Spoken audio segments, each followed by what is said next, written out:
galėtume daryti apklausą, kiek jūsų galvoje yra įsakymų, kurie iš jų yra dideli, kurie maži. Jeigu mes skaitysime Šventą raštą, jau pradžios knygoje mes randame 10 Dievo žodžių, kuriuos mes praminėme 10 Dievo įsakymų. Juos išmokstate nuo pat vaikystės. Jeigu versite psalmes, ten bus 15 psalmiai 11 įsakymų. Pranašas Izaijas sako, galbūt yra 33, bet reikia laikytis 6.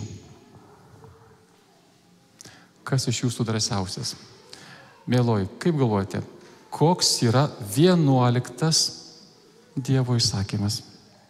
Oi, viešpatie. Dievų tik tai mane vieną. Aha, ne. Mums valdžia sakė, neturėkite nekilnojamo turto ir būsite laimingi. Ar ne tai 11 įsakymas? Kam čia bėdos atsirado? Iš tikrųjų, 10 Dievo įsakymų, 11 galima rasti tik 15 psalmėje, taigi, mėlyjei, 10. Jeigu mes stebėjome praeitus sekmadienius, tai buvo labai spūdinga. Jėzus stengiamasi būti pagautas klaidoje. Kodėl Jėzus stengiasi pagauti šventyklos kunigai? Jie 2 kartus spendė pinkles. Būtent dėl to, kad Jėzus buvo laikomas eretiku. Visas Senas testamentas kalba apie meilę gėriui, meilę teisingumui, Dievo teisingą meilę žmogui, o ką kalba Jėzus? Apie meilę nusidėjėliui, apie meilę muitininkui, prostitutei, ir jis eina pas muitininką į namus. Tai yra didžiulės erezijos pagal kunigus, ir mes girdėjome disputus. Galiausiai girdėjote disputą ir Jėzui pinklės norėjo įtraukti sadukėjų kastą. Sadukėjai taip pat priklauso šventikams ir jie, ta kilnioji kasta, pečiai atstatyti, visa religija tarnauja jų gerbuviui.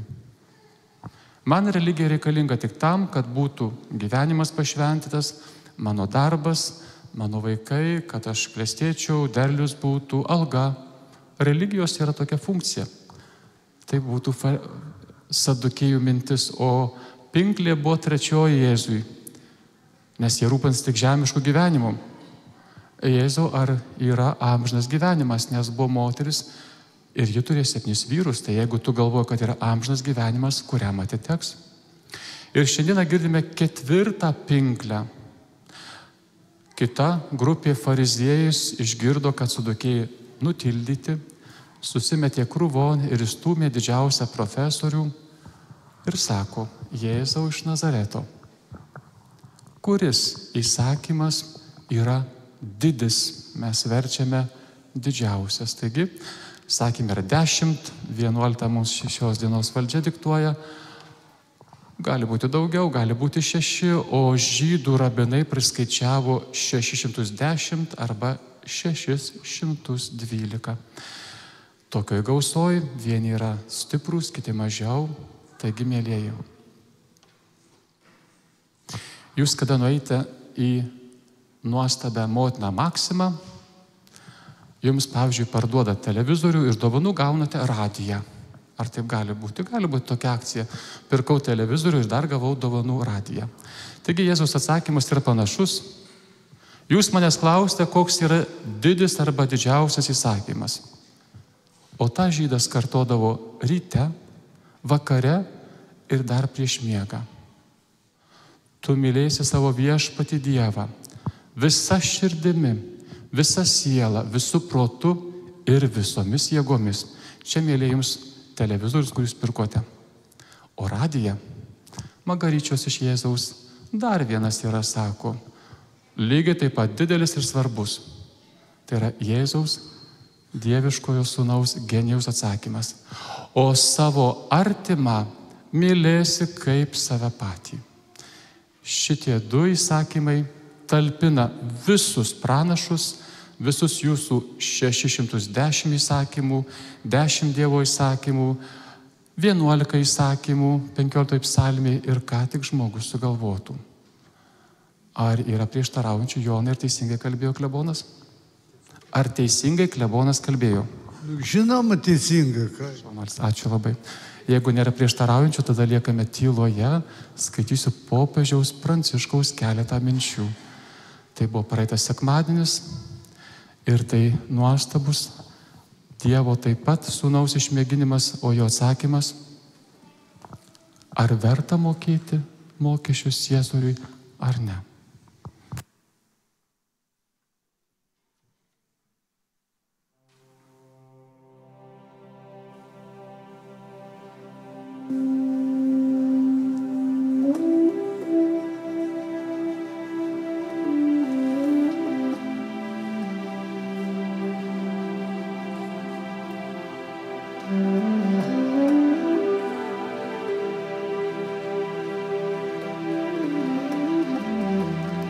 Broli, atiduok, kas Ciesoriaus Ciesoriui, o kas Dievo Dievui. Ar kartais negalvojate paviršutiniškai naudojant šios Dievo žodžius, kalbėdami apie bažnyčios, valstybės, krikščionybės ir politikos santykį? Atrodytų, tarsi Jėzus būtų norėjęs atskirti dvasinę tikrovę nuo žemiškosios. Ar nemąstote ir jūs tai? Ar kartais tikėjimas su savo praktikomis yra viena, o mano kasdienis gyvenimas kita? Bet taip tai nėra. Tokį dviejų tikrovių atskirimą popiežius Pranciškus pavadino iš tikrųjų dvasinė šizofrenija. Tarsi tikėjimas neturėtų nieko bendro su konkrečiu gyvenimu, su visuomenės iššūkiais, socialiniu teisingumu ir politika. Jėzus nori mums padėti, kad tai, kas priklauso Ciesoriui ir tai, kas priklauso Dievui, mes kiekvienas savo širdį ir gyvenime padėtume į deramas vietas. Mielieji, kas yra Ciesorius? Tai yra politikai, pilietinėmis institucijomis, socialiniams ir ekonominiams procesams įvardinti. Priklauso taip pat Ciesoriui rūpinimasis žemiškai tvarka, o mes turime dalyvauti šioje tikrovėje kaip atsakingi piliečiai, rūpindamiesi tuo, kas mums patikėta. Skatinti teisę, teisingumą darbo pasaulyje. Ir Jėzus pabrėžia esminę tiesą. Dievui priklauso žmogus, visas žmogus ir kiekvienas žmogus Dievui priklauso. Tai reiškia, kad mes nepriklausome jokiai žemiškai tikroviai, jokiam šio pasaulio ciesoriui. Mes priklausome Viešpačiui ir neturime būti jokios žemiškos valdžios vergai. Taigi, ant monetos yra imperatoriaus atvaizdas, tačiau Jėzus mums primena, broli, sesę, mūsų gyvenime turi būti įspaustas Dievo atvaizdas, kurio niekas ir niekada negalės ištrinti. Melskime, kad dangiškoji motina mums padėtų atpažinti Dievo veidą, gerbti jį savyje ir kiekviename žmoguje.